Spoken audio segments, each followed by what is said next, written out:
नमस्कार दोस्तों, स्वागत है हमारे चैनल प्राचीन ज्ञान उपाय में। गुरुजी पार्थिव शिवलिंग की पूजन कराने ऑनलाइन कराएंगे। पूजन सामग्री की कौन सी चीजें हैं और नारियल का हम क्या करेंगे और कौन कौन सी पूजन सामग्री नहीं लगने वाली है, इसकी बात भी इस पूरी वीडियो में बात करने वाले हैं। सिर्फ आप सुनते जाए, समझने की पूरी कोशिश करिएगा। सारी चीजें आपको क्लियर हो, ठीक है, लेकिन एक छोटा सा रिक्वेस्ट कि आपको क्या करना होगा, लेना होगा कॉपी, लेना होगा पेन और उसको नोट करते हुए चलिए, क्योंकि अब मैं आपको पूजन सामग्री की सूची नहीं दूंगा। ठीक है, ये लास्ट वीडियो है। पूजन सामग्री के नोट करते हुए चले चलो। सबसे पहले पॉइंट रखते हैं कि आपको 2 कलश, एक कलश में काम नहीं चलेगा। एक कलश में तो पानी आप पूरा भर के रखोगे, लेकिन दूसरे कलश में आचमनी रखनी है। किसी भी पूजा पाठ की स्टोर पे आचमनी मिल जाएगी। एक छोटा सा कलश होगा और उस कलश में डाल देना। इस आचमनी को जब गुरुजी कहेंगे पानी चढ़ाने के लिए, तो आचमनी से ही निकाल करके आपको जल को समर्पण करना होगा। जिन भी देवी देवता को गुरुजी वहां से पूजन के टाइम पे बोलेंगे, तो आपको 2 कलश लेना होगा, एक आचमनी भी हम सभी को लेनी होगी। लोगों का दूसरा डाउट नारियल, वो नारियल हम कौन सा लेंगे और उसका हम करेंगे क्या? बहुत प्यारा सा क्वेश्चन है, बताने की कोशिश कर रहा हूँ। देखो, सबसे पहले तो समझो कि जो नारियल लेना है वो हरा वाला नारियल, पानी जिसमें होता है, वो नहीं लेना। एक सूखा नारियल आता है, वो नहीं लेना है। इस तरीके से जूट वाला नारियल लेना है। इसको तोड़ना फोड़ना नहीं है, क्योंकि महादेव को जब कोई चीज समर्पित करते हैं तो खंडित बिल्कुल नहीं होना चाहिए, वरना उसका महत्व खत्म होता है। आप ऐसे नारियल लेना, रक्षा सूत्र को बांधते बांधते अपने पूरे घर में आपको घूम लेना है। तुम रुका जी का नाम लेके इस नारियल को लपेटते लपेटते लपेटते लपेटते और अपने पूरे कमरे में जितनी भी रूम है आपके घर में घुमा लेना, वॉशरूम को छोड़ करके। बाकी हर जगह घूम लेना तुम रुका जी के नाम से, ठीक है। जो पार्थिव शिवलिंग का निर्माण आप करोगे उनको टच करा करके वहीं नीचे जमीन पर आपको ही नारियल को रख देना दिया। जब पूजन खत्म हो जाए पार्थिव शिवलिंग का जब विसर्जन आप कर दे, तो इस नारियल को उठाएं और किसी भी महादेव के मंदिर में, कहाँ पे, महादेव के मंदिर में ले जा करके तुम रुका जी के नाम से इस नारियल को रख देना। आपके घर में कभी भी नेगेटिव एनर्जी प्रवेश नहीं करेगी। हमेशा आपके घर में खुशहाली बनी रहेगी। बात आई क्या समझ में? तो इस काम को आप सभी लोगों को जरूर करना चाहिए। ठीक है, चलो अब इसी पूजन सामग्री में हम लोग तीसरी बात कर लेते हैं, वो होती धूप बत्ती, जिसमें आपका लोग बहुत गलतियां करते हो। जैसे ही एक खत्म हो जाए, दूसरी आप तुरंत जलाने हैं, क्योंकि पूजन करते टाइम सुगंधित पदार्थ का होना बहुत जरूरी होता है, जिससे पॉजिटिव एनर्जी हम सभी के आसपास बनी रहती है। तो आप धूप बत्ती जला रहे हो, अगरबत्ती जला रहे हो, जो कुछ भी जला रहे हो, वो बत्ती बूझ नहीं चाहिए। जैसे थोड़ा सा मन लो बचा हुआ है, बजने वाला है, तुरंत दूसरा चला दो। यानी कि सुगंधित कोई भी सामान वहां पर होना ही होना चाहिए। इस चीज का भी ध्यान रखना, ठीक है।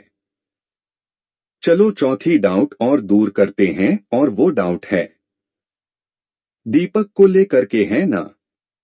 देखो, जब क्या होता है कि हम लोग कभी जमीन खरीदने के लिए जाते हैं या फिर कुछ और खरीदने के लिए जाते हैं, बैंक में लोन लेने के लिए जाते हैं, तो बैंक मैनेजर जो होता है या फिर लोन देने वाला होता है, वो क्या कहता है, भैया हमको कोई गारंटी चाहिए, कोई हमें गारंटी वाला दो जो हमें गवाह दे सके हैं ना। तो ये जो दीपक होता है, पूजन से पहले गवाही का काम करते हैं, तो हमें जब प्रज्वलित किया करो तो ये दीपक बुझने ना पाए।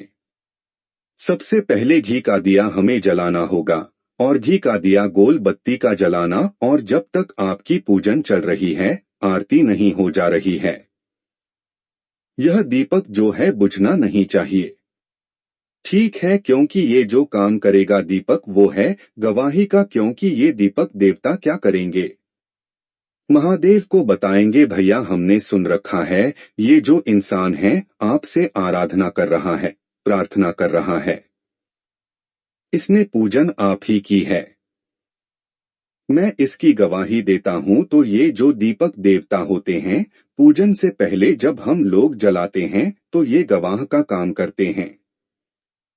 समझ में ये बात इसलिए मैंने आपको थोड़ा देसी भाषा में समझाया, थोड़ा कॉम्प्लिकेटेड नहीं समझाएं ताकि आप इसको रिलेट कर पाएं अपने रियल लाइफ से। ठीक है, समझ में ये बात। चलो अब हम लोग आगे बढ़ते हैं। जो हमारे पूजन सामग्री है, कॉपी ले लो, पेन ले लो, नोट करते हुए चलना। सबसे पहले जरूरत होगी हमें कपूर की। जब हम वो दीपक को जलाएंगे आरती करने के लिए, तो उस आरती वाले दीपक में थोड़ा सा कपूर जरूर डाल देना। इसका महत्व आरती के टाइम पे बढ़ जाता है। ठीक है, थोड़ा सा कपूर लेना। आगे बढ़ें। किसी दो प्रकार का फल, वो दो फल कोई भी हो सकता है। अपने घर की सिचुएशन के हिसाब से देखते हुए फल को खरीदना ठीक है।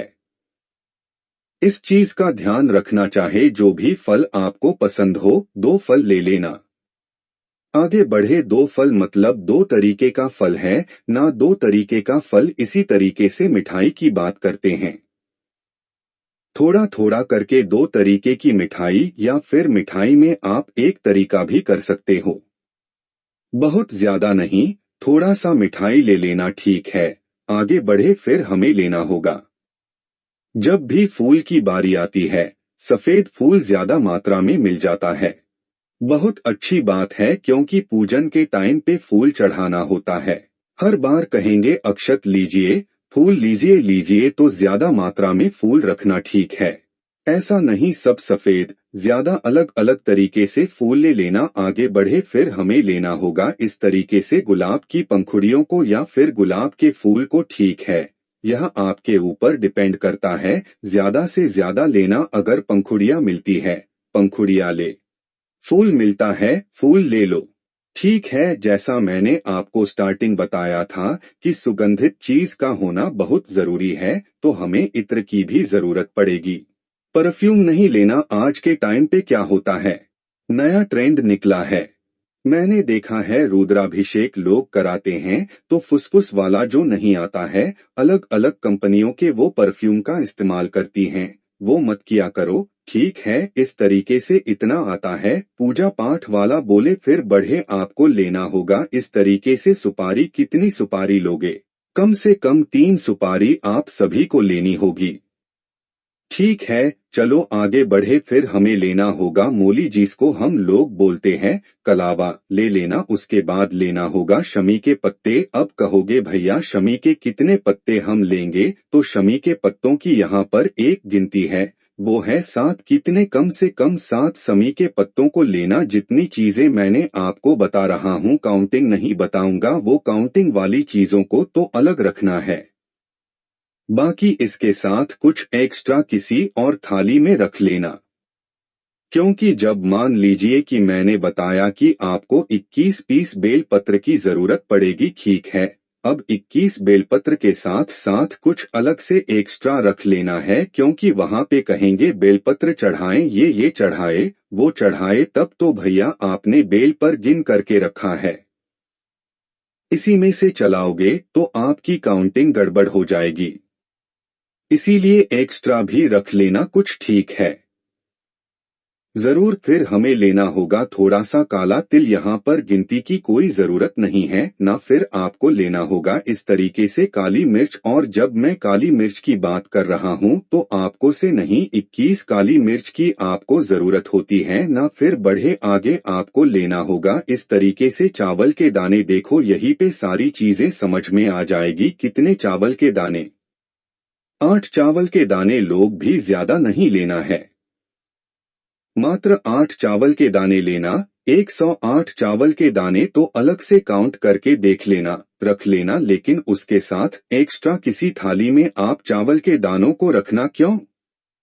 क्योंकि वो क्या कहेंगे, अक्षर लीजिए, फूल लीजिए, अक्षत लीजिए, फूल लीजिए, कम से कम 5 से 10 बार तो आपसे कराएंगे। तो आपने अलग से चावल के दानों को रखना है। फिर आपको लेना होगा कमल गट्टे। कितने लोगे? 5 कमल गट्टे गिन करके ले लेना, ठीक है? कितने? 5। आगे बढ़े, फिर आपको लेना होगा गेहूं के 21 दाने, साथ ही साथ कुछ एक्स्ट्रा भी आपको यहाँ पर रख लेना होगा, ठीक है?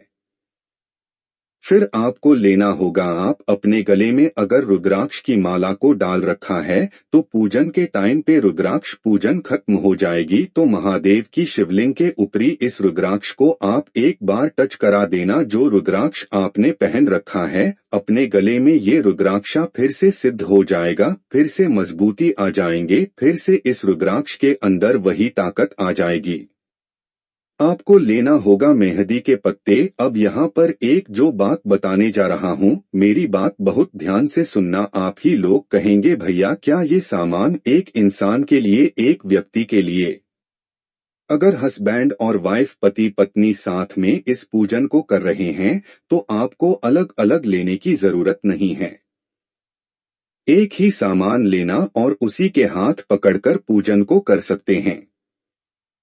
अगर आपके घर में छोटे बच्चे हैं तो भी एक्स्ट्रा लेने की जरूरत नहीं है। बच्चों का भी हाथ लगवा कर के भी सामान को समर्पित करा देना।